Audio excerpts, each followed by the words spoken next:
vodilni svetovni proizvajalec rešitev za stanovanjske, poslovne in industrijske električne inštalacije, distributor električne energije za nizko in srednjo napetost ter močnostno elektroniko in polprevodnike. Poleg tega proizvaja tudi izdelke tehnične keramike, orodja in naprave ter izdelke iz plastike in tehnične gume. Sedež podjetja ETI je lociran v centralnem delu Slovenije, v Izlakah. Ker živimo v stičišču različnih kultur, lahko razumemo pričakovanja ter prepoznamo želje strank iz različnih držav. Smo zanesljiv mednarodni poslovni partner. Pomemben del naše strategije je internacionalizacija, kar smo dosegli z ustanovitvijo naših hčerinskih podjetij. Prisotni smo v Bosni in Hercegovini, Srbiji, na Slovaškem, Nemčiji, Ukrajini, Litvi in Rusiji. Naše proizvode uspešno tržimo v več kot 60 državah po celem svetu. Naša več kot 50-letna tradicija v kombinaciji z dolgoletnimi izkušnjami in našim lastnim znanjem nam prinaša stabilnost in nam omogoča varno poslovanje v prihodnosti.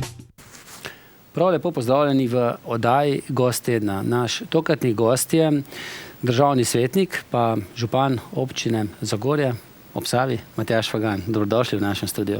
Dobar dan, lep pozdrav vašim gledalkam in gledalcem in hvala za vaše prijazno povabilo. Kaj ste najprej, državni svetnik ali župan?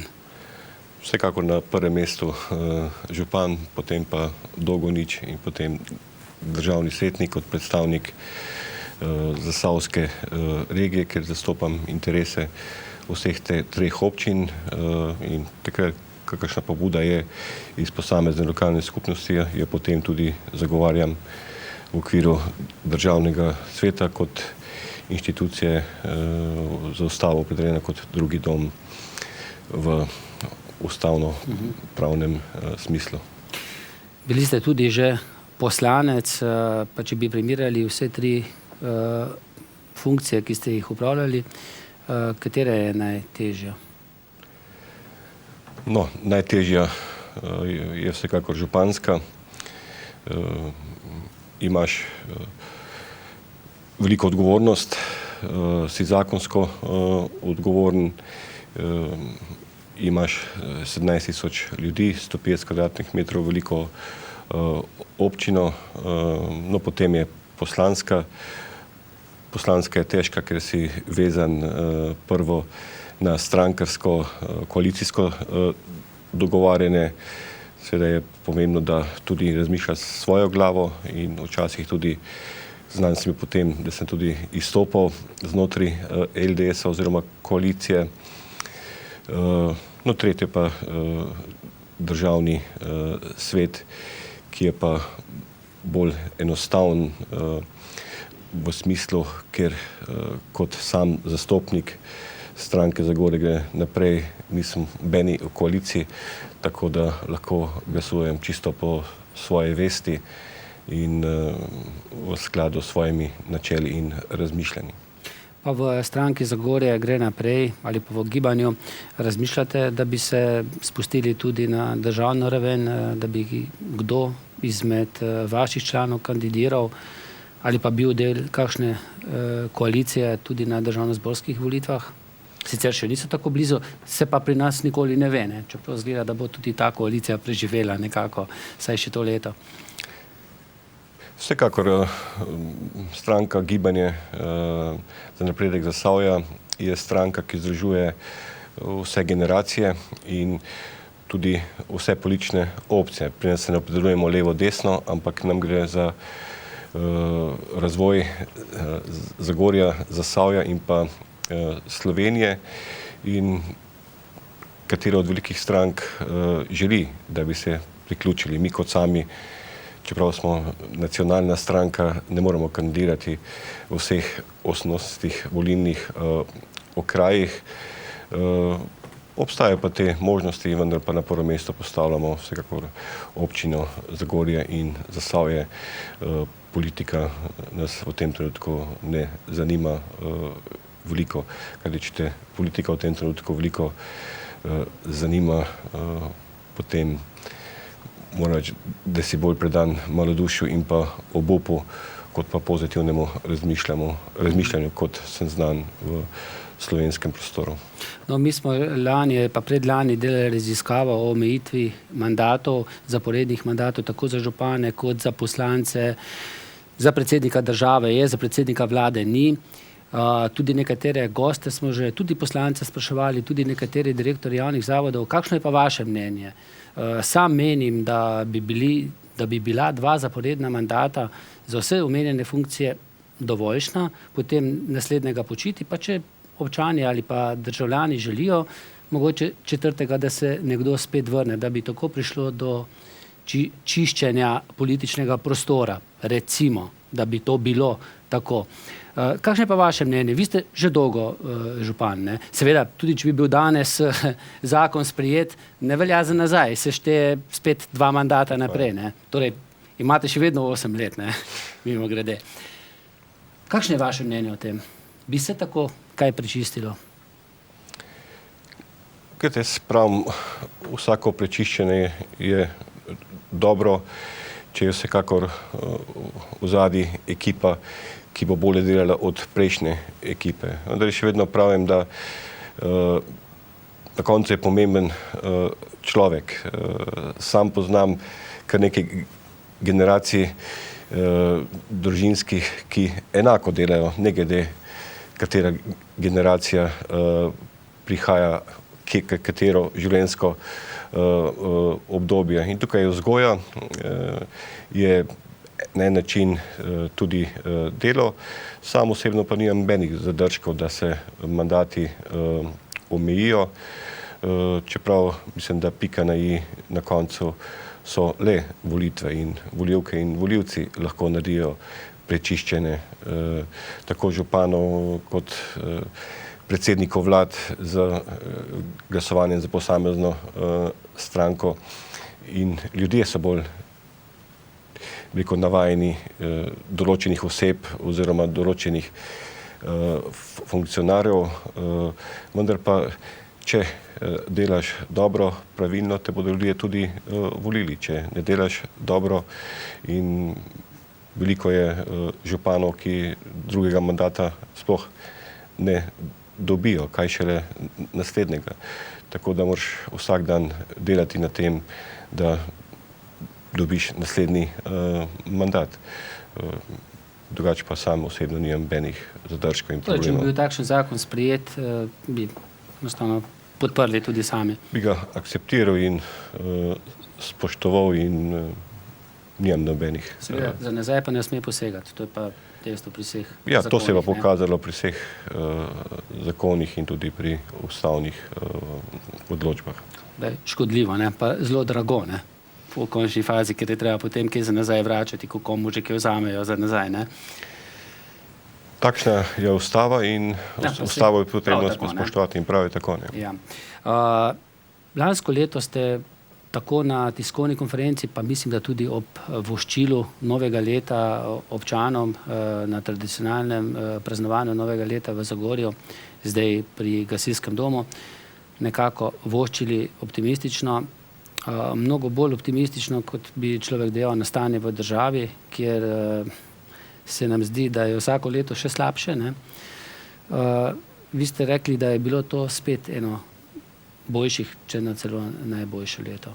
Kako, s čim to pojasnite? Tam, kjer je občina imela vpliv, smo dosegli velik investicijski ciklus.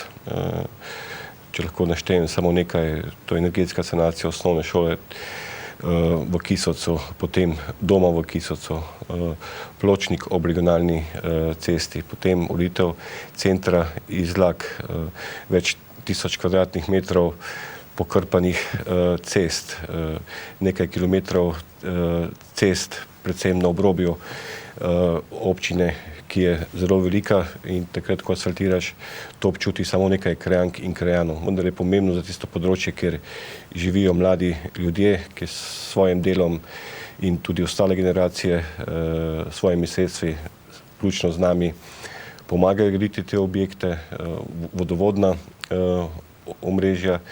Predvsem pa je pomembno, da smo končno prišli in pričeli z investicijo v izgradnjo kolektorskega sistema, Ki je kako debela?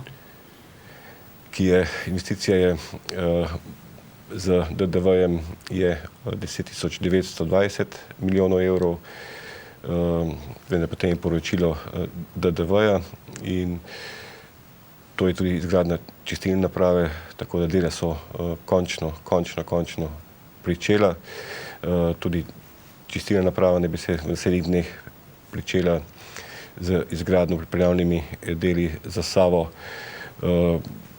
Ravno sedaj smo tudi v času razpisa za sanacijo, zamenjavo oken v osnovni šoli Tonta Okrogarja. Mi smo kandidirali pred leti, da bi kompletno šli v investicijo, tako izgradnjo bazena, telovadnice, obnova osnovne šole, ki je prava sramota.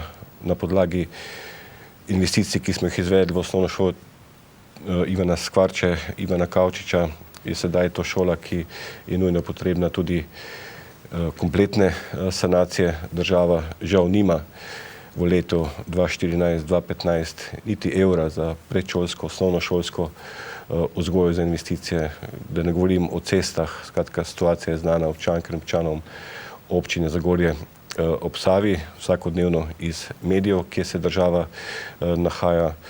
Potem smo šli v izgradnjo in zaključujemo investicijo vrtec Smrtci, investicija nekaj manj kot 5 milijonov evrov, ker bo 10-oddelčni vrtec Smrtci s centralno kuhinjo, z medgeneracijskim središčem, lepo okolje, prijetno, ker združujemo športno-kreativne dejavnosti in vse te investicije, ki so v Zagorju, poleg tega pa izvajamo tudi investicijo v Ceros. Mi smo tam lastniki nekaj manj kot 30% odlagališča, ker Zagorjani imamo zagotovljeno več desetletij odlaganje smeti v Hrastniku in moramo tudi investirati okrog 3 milijone evrov z občinskega proračuna, državnega oziroma evropskega. In tudi tukaj je investicija, ki se ne vidi, vendar pa je nujno potrebno za sedanjo in bodočo generacijo. In tukaj smo vse občine uspešno se dogovorile o tej investiciji, s tem, da smo med najuspešnejšimi pri pridobivanju evropskih sredstev. In tudi zadnji poziv, ki je bil za ostanek sredstev, smo kar rekorderji v osrednjem delu Slovenije. Lahko rečem, da smo aktivirali več 10 ljudi, 40-50 ljudi iz cele Slovenije, da smo pripravili projekte, da gremo v razpis in da vidimo možnosti za pridobitev naše investicije preko 3 milijone evrov, da uredimo tudi sam center Zagorja. Vendar tukaj je še veliko vprašajev, kako na kakšen način bo investiranje strani države, kajti danes dobiš sklep, dobiš pogodbo, jutri je vse drugače. Skratka, je stanje, ki ga še nisem doživel v vseh teh mandatih. Seveda bova šla še po posameznih sklopih, ampak malce manj pa je optimizma pa veselja ob tem, kar se je zgodilo z Svejo, pa tudi kar se zdaj dogaja z preostalimi delavci rudnika Trbovlje-Hrastnik. Tudi nekaj Zagorjanov bo izgubilo delo. To pa je tisto, kar boli, Vsekakor vsako delovno mesto je za župana, za lokalno skupnost, predvsem pa za posameznika boleče. Velik udarec za mene osebno in za vse Zagorjanke in Zagorjane je bil padec Sveje. Mi smo računali le, da bo s pomočjo prvega dela državne pomoči Sveja rešena, vključno z drugim delom. Drugi del se je potem bistveno povečal, skoraj je šlo na 50.000 evrov na delovno mesto. To je bilo popolnoma nesprejemljivo za vlado oziroma tudi zaradi evropskih direktiv, tako da je šla Sveja žal v stečaj. Sem pa optimist, da blagovna znamka se bo ohranila v teh dneh, da bo prišel nov najemnik, nov lastnik in da bo pričel vsaj s proizvodnjo in pa da blagovna znamka v slovenskem prostoru ostane. In v teh dneh sem imel kar nekaj pogovorov v pozitivnem smislu z mojo podporo, moralno, politično in tudi potem kasneje za podporo občinskega sveta v kakšnih drugih ukrepih, da se zaposli vsaj 20 do 30 ljudi v prvi fazi. Jaz upam, da nam bo to uspelo, seveda pa gre vse v korist oziroma odločitev stečajnega upravitelja, s katerim pa lahko rečem, smo upravili pogovor in sem tudi presenečen nad njegovim razmišljanjem. Kakorkoli že, ko boste nekoč potegnili črto, ob vseh uspehih je neizogibno, da se je v vseh teh letih po osamosvojitvi zaprlo en kup enih podjetij. Od rudnika, potem Sveje, Deloze, Lisce.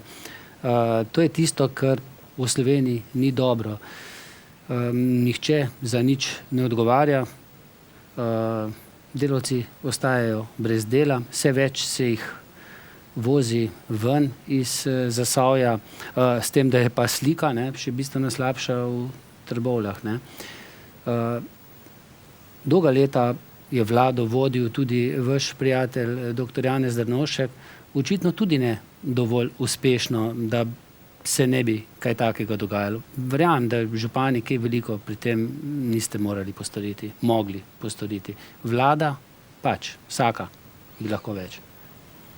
Vsekakor župan ni odgovoren za tovarno, fabriko, kjer vse je v privatni lasti. Jaz celo brez povabila ne smem vstopiti v prostore ali Sveje ali kakšnega drugega podjetja. To je bilo včasih, ko je bila to družbena lastnina, tudi nimaš vpliva na nadzorni svet, na imenovanje uprave.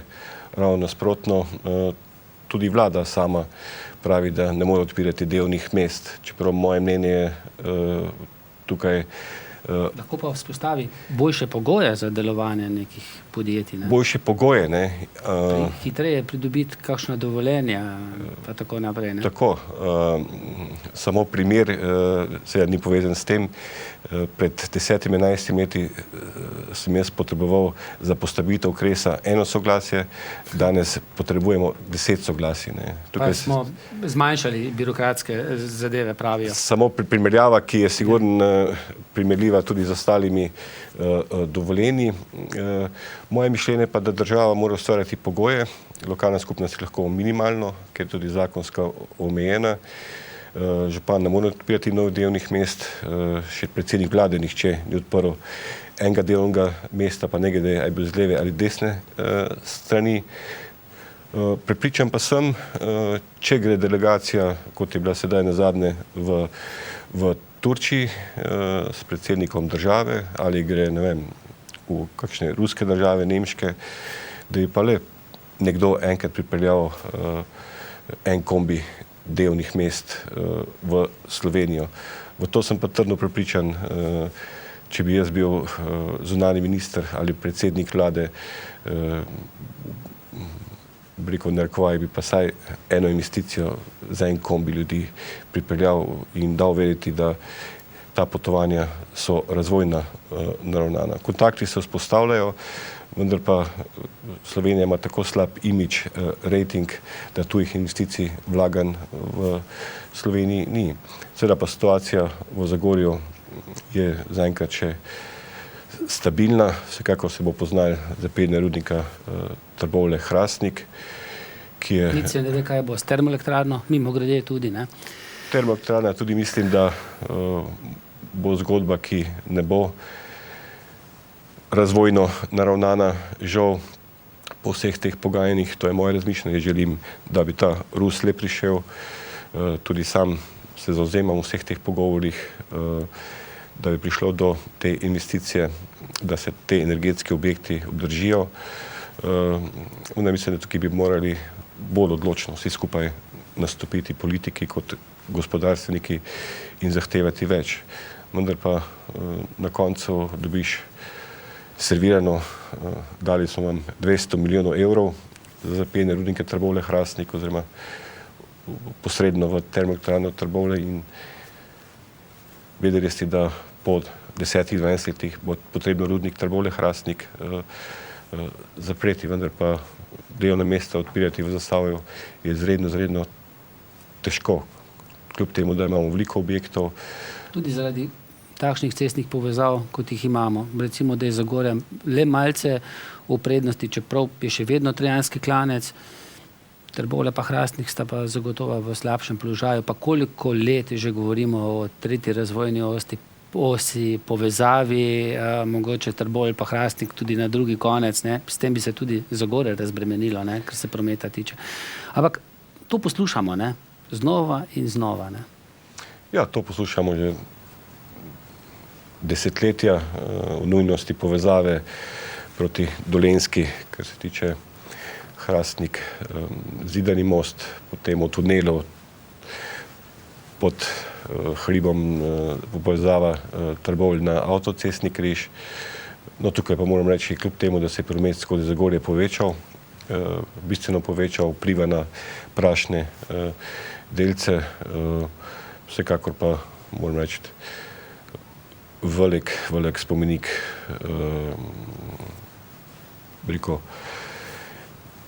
prve oziroma druge, tretje vlade, da je akceptirala naš zahtevek, da se ta tunelski priključek naredi, kljub temu, da je na vrhu Trojanskega klanca, vendar po prvotnem planu. Še vedno dovolj blizu, ne? Tako, vendar si sestavni del in tudi v tunelu imaš napisano tablo Zagorje ob Savi kot odsek in to je bil eden največjih uspehov, da smo takrat dobesedno zlobirali in ta priključek dobili, kajti prvotno je mišljeno, da se priključujemo na Vranskem oziroma v Lukovici po stari cesti.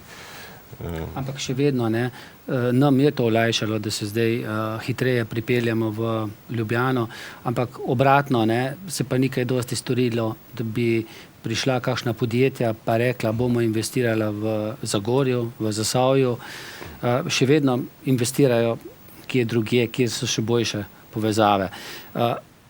Omenili ste vlado, pa tudi kaj lahko občina stori.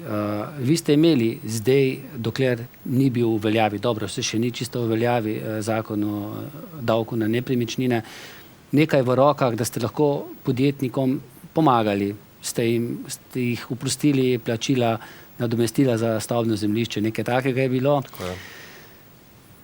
Zdaj vam je to močno orodje kot pomoč novim podjetjem vlada odzela, ne?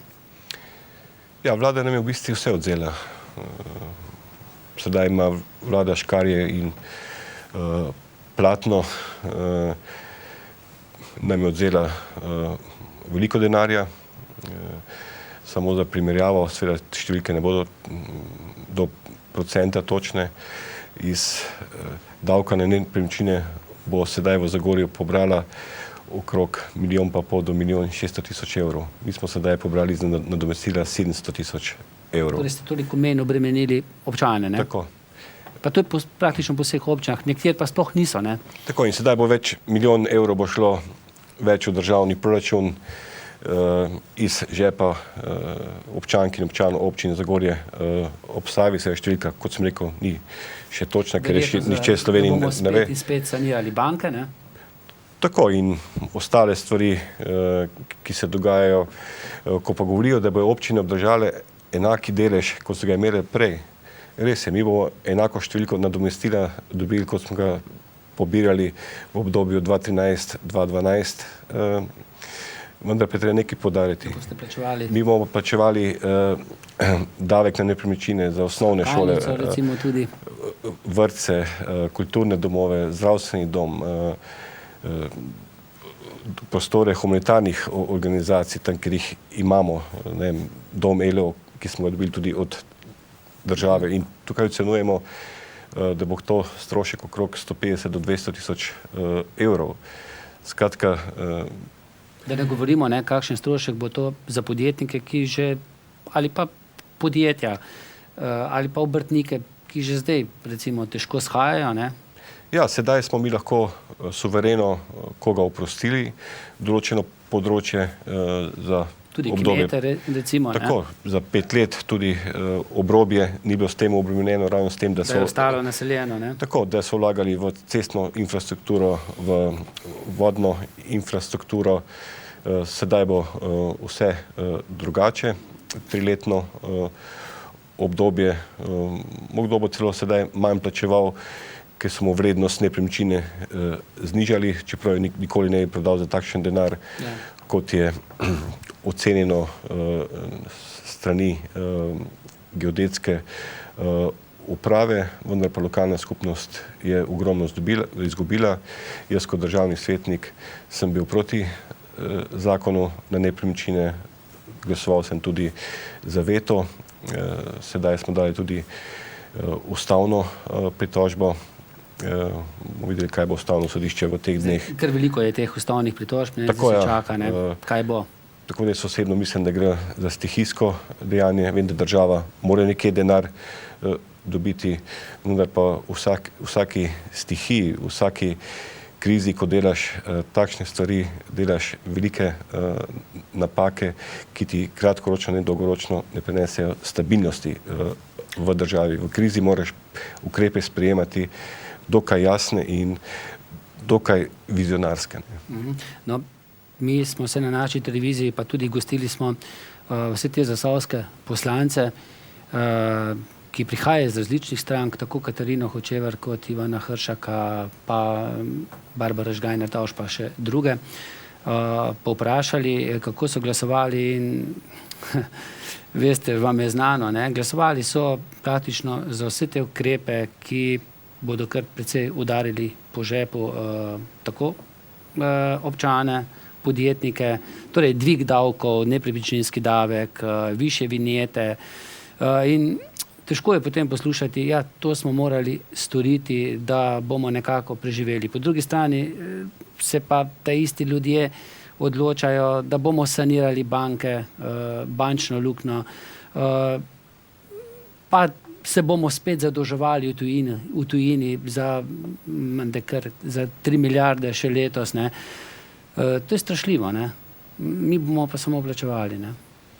Ste imeli kaj pogovorov s temi zasavskimi poslanci? Ste jih poskušali vi prepričati, da naj glasujejo tako, kot ste državni svetniki?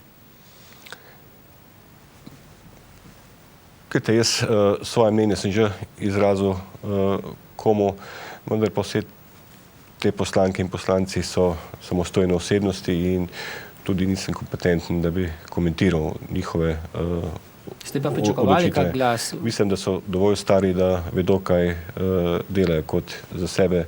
Pravim, dovolj sem star, da vem, kaj delam. Sem pa pričakoval. Da ne bodo sprijeli takšne zakone, kot so jih, ne? Zdaj nekatere, ne? Kar se tiče nepremičninskega.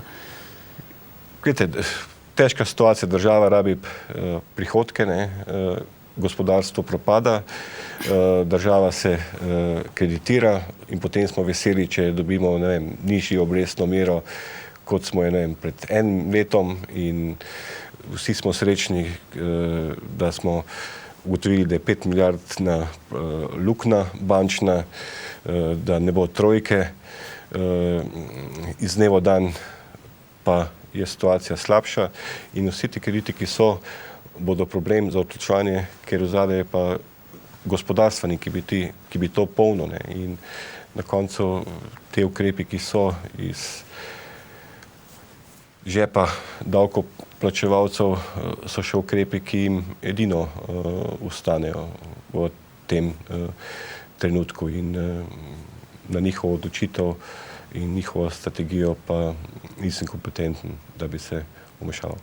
No, zagotovo bi se dalo pa marsikaj privarčevati tudi na občinah. Sam se spomnim, ko je bila razprava o odgovornosti ministra za notranje zadeve Gregorja Viranta, ko je govoril tudi o občinah in med drugim je dejal, da je v Sloveniji po njegovem tudi to eden izmed problemov, da imamo zelo veliko rondojev, ki so tam zato postavljeni, da je varnost povečana. Da pa ti rondoji niso zato, da se na rondoje postavljajo fontane, da se to krasijo. Tudi sam lahko rečem, da vsaj v Zagorju imamo rondo, ki je hkrati tudi ne samo krožišče, ampak tudi krašišče. Ne. Zelo veliko denarja gre tudi za takšna kraševanja.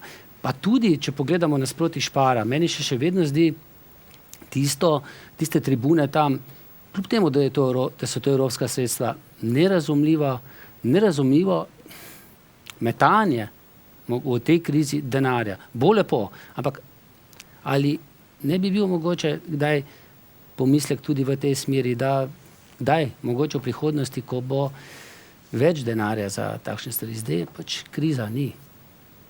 Kakšno je tu vaše mnenje?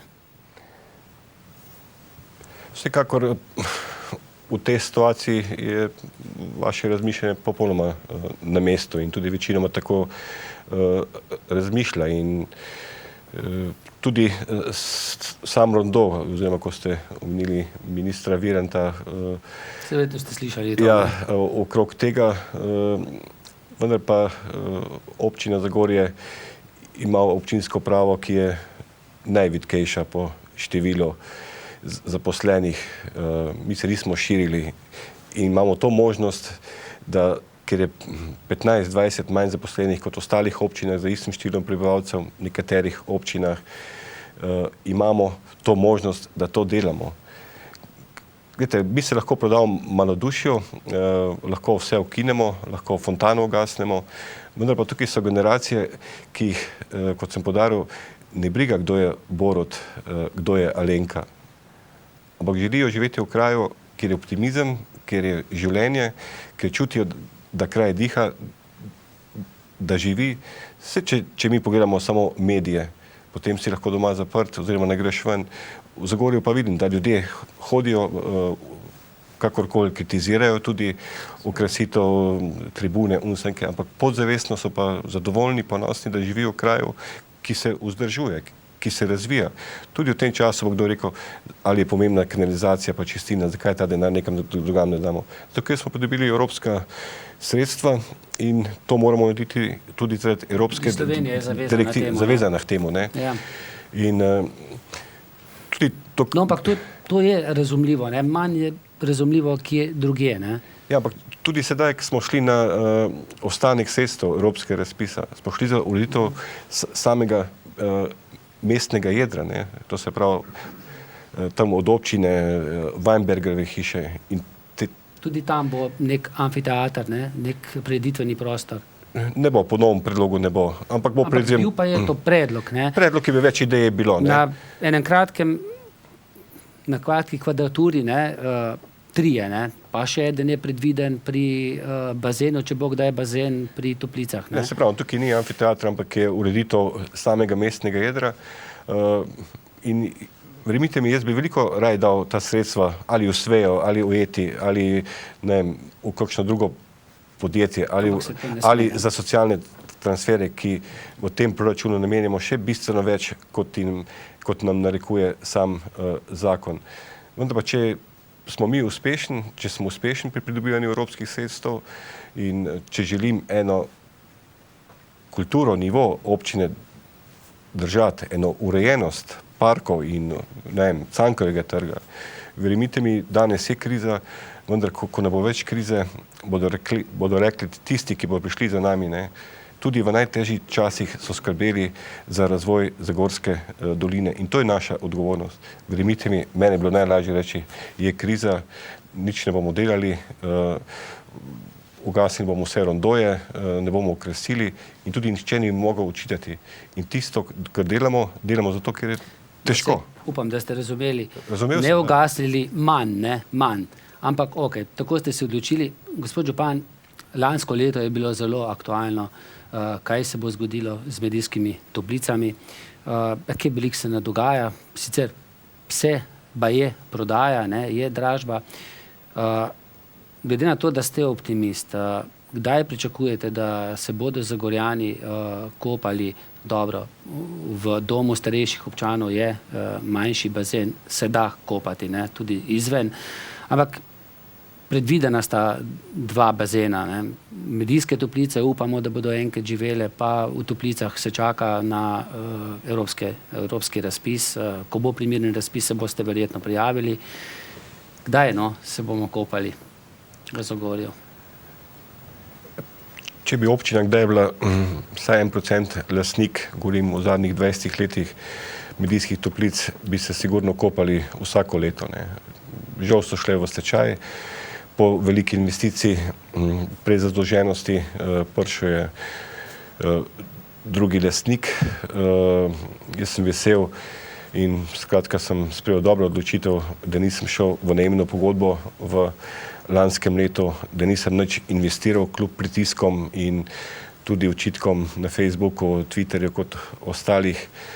Mimogrede, koliko denarja bi to bilo? To je bilo okrog 200.000 evrov. Ne. No, meni je bilo tudi to nerazumljivo, da se lahko kot vi oziroma občinski svet kar tako odloči, da 200.000 evrov vloži nekaj, kar je zelo v končni fazi sumljivo. Ne. Tako da jaz mislim, da je to prava odločitev. Ampak pritiski so bili, kot veste, Vem, ja. Neverjetni, ne, da naj občina to prevzame. In celo lastnik je bil pri meni, da sklenemo 5-letno pogodbo. Skratka, vse smo se dogovorili. Po 5 letih pa adijo. Vendar mi je dal instinkt, da bolje, da me kritizirajo, da ima instinkt, da je neka druga igra v zadnji. In res se je naredilo, da je sam lastnik sedaj dal medijske toplice v stečaj. Bila je prva dražba za 1 milijon evrov, sedaj je druga dražba za 500.000 evrov. Mi nekaj pogovorov s tujci imamo. Da bi pa občina sama, recimo pri 3. dražbi to kupila, pa verjetno ne pride upoštev. Ne? Verjetno sredstvo nimate, pa tudi verjetno je to zelo rizično. Mora to potem tudi živeti. Ne? Občina to lahko danes kupi.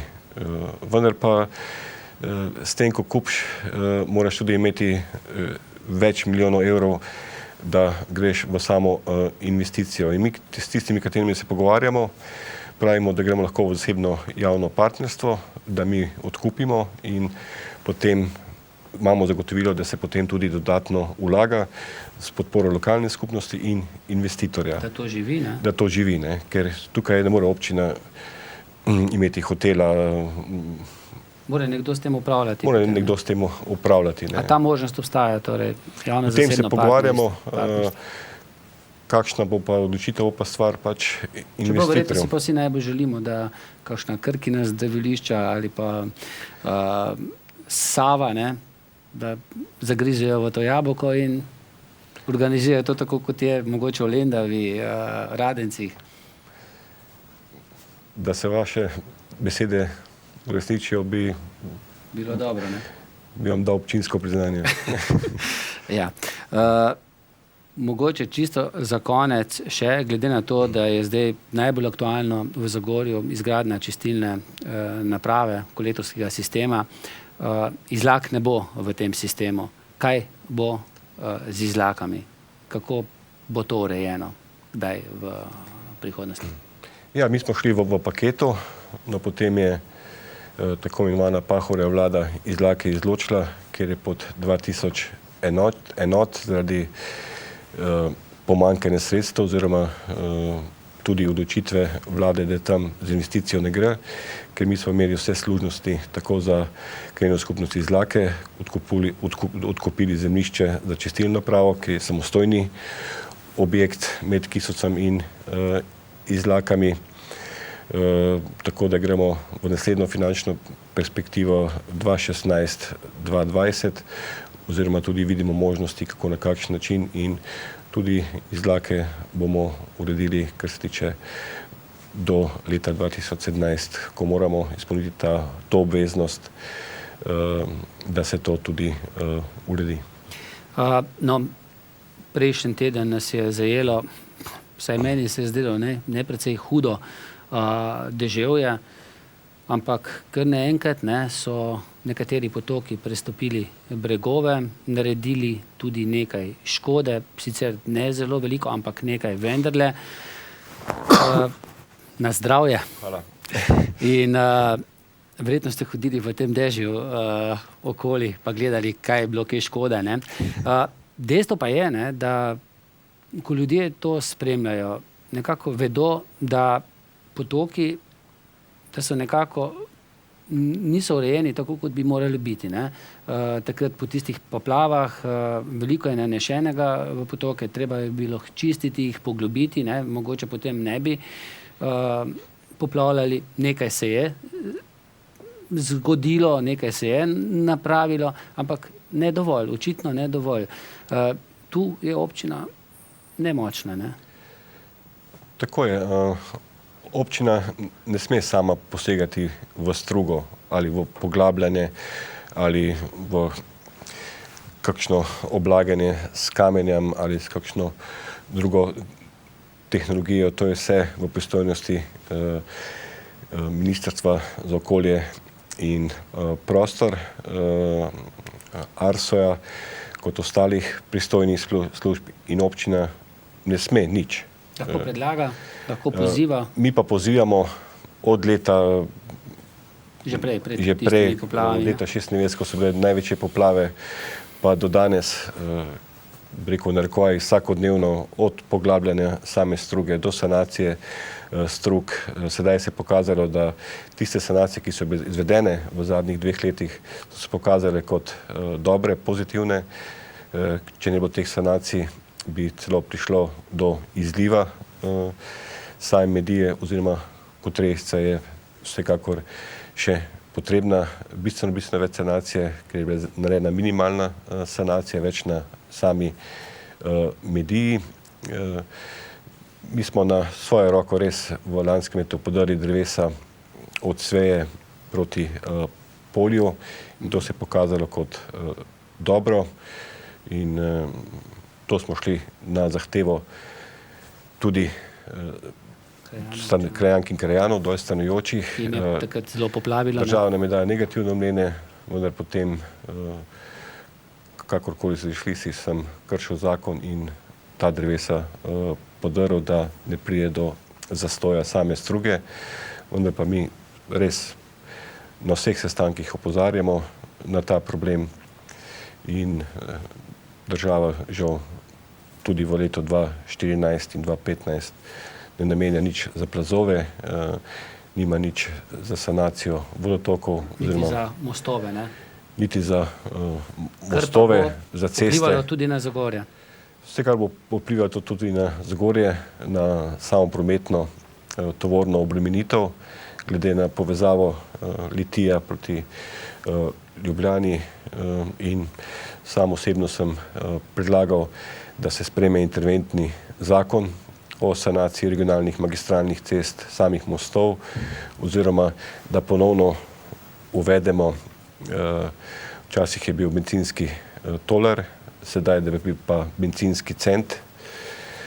To ne pomeni, da bi morali več plačevati tisti, ki koristimo bencin oziroma ostale naftne derivate, ampak da se država odreče delu trošarine in da se to namensko z interventnim zakonom nameni za to. Pa niso za to? Ne vem, jaz upam, da bo takšen predlog akceptiran.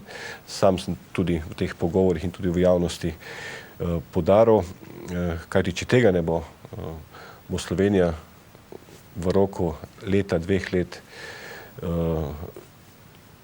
država, ki bo znana potem, da je nevarna v cestnem prometu. V železniškem tudi, ne? V železniškem, da bo tukaj ogrožena varnost pešcev, sploh pa kolesarjev, kajti ne zamišljam si kolesarjev potem tudi na teh cestah oziroma prečkanjih teh mostov in upam, da bo država tukaj nekaj več naredili. Predvsem pa je pomembno, da država to naredi tudi zaradi podjetij, gradbenih podjetij, ki so še ostala, da lahko vsaj kaj delajo. In tukaj gre za ta kolo, ki bi se moral vrteti. Najlažje pa vse ustaviti. Tako kot sem rekel za Zagorje, najlažje bi bilo vse ustaviti, kar je pa znano v srednjem delu Slovenije, da to kar večinoma župani oziroma županov zna. In tudi učitelj jim nič ne moreš. Meni pa lahko, da preveč delamo. Gospod župan, hvala, da ste bili naš gost. Še bo priložnost, da še kaj pojasniva, zato ker pa hvala. Hvala tudi vam za vaše povabilo in srečno. Srečno tudi v mojem imenu.